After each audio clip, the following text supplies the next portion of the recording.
John Lucas Perreault, New York, New York, August 26, 1937, September 6, 2015, New York, New York, was a poet, art curator, art critic, and artist. Early life. Perreault was born in Manhattan and raised in Belmar and other towns in New Jersey. He studied briefly at Montclair State Teachers College, after which he enrolled in a poetry workshop at the New School for Social Research. His first book of poetry, Camouflage, was published in 1966, followed by Luck 1969 and Harry 1974. Professional work. Perreault was an editorial associate for Art News in the 1960s, an art critic for the Village Voice 1966-74, and senior art critic for the Soho Weekly News 1975-82. He also worked briefly as the chief curator at the Everson Museum 1982. From 1985 to 1989, he was the first professional curator at the Newhouse Center for Contemporary Art in Staten Island. He was also senior curator at the American Craft Museum 1990-93. In later years, Perreault was interested in craft and served as the executive director of Urban Glass. From 2004 until 2014, he wrote a blog called Artopia, John Perreault's Art Diary. Art and Art Criticism. As an art critic, Perreault's writing was clear and accessible. He championed the avant-garde, including minimalism, land art, and pattern decoration. In 1968, when several names were used to describe the art now known as minimalism, he predicted that the term minimalism would stick. In the 1970s, with the rise of the feminist art movement, he frequently wrote in support of art by women.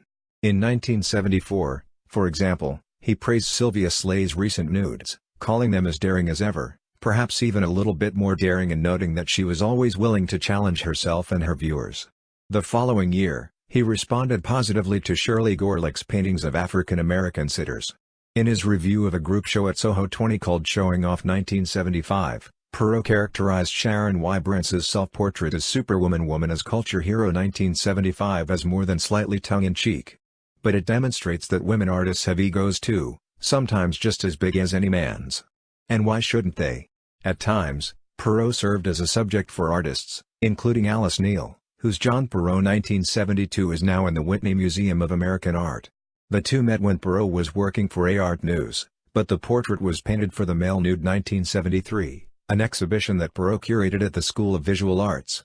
As he later recalled, Neel thought he resembled a faun. Perreault also appears with other art critics all unclothed in Sylvia Slay's The Turkish Bath 1973. Perreault was later portrayed in Slay's 14-panel Invitation to a Voyage the Hudson River at Fishkill 1979-99, now owned by the Hudson River Museum. In 1975, a bust-length portrait of Perreault was painted by Philip Perlstein. Perreault later wrote a monograph on Perlstein's drawings and watercolors, published in 1988. Like other art critics, including John Ruskin and Clement Greenberg, John Perreault was also an artist. He created drawings, paintings, and found object constructions. Perreault's first exhibition of paintings and sculptures was in 1965. Later, he aimed to attack what he calls the art supplies racket by using alternate media, such as Colgate toothpaste and oil-soaked beach sand. Another preferred medium was instant coffee grounds, which he used in honor of George Washington, the inventor of instant coffee, who once maintained a residence near Bellport, New York, where Perreault lived. Personal life. In 2008, Perreault married Jeff Weinstein, his partner of 32 years, in Provincetown, Massachusetts, after same-sex marriage was legalized there.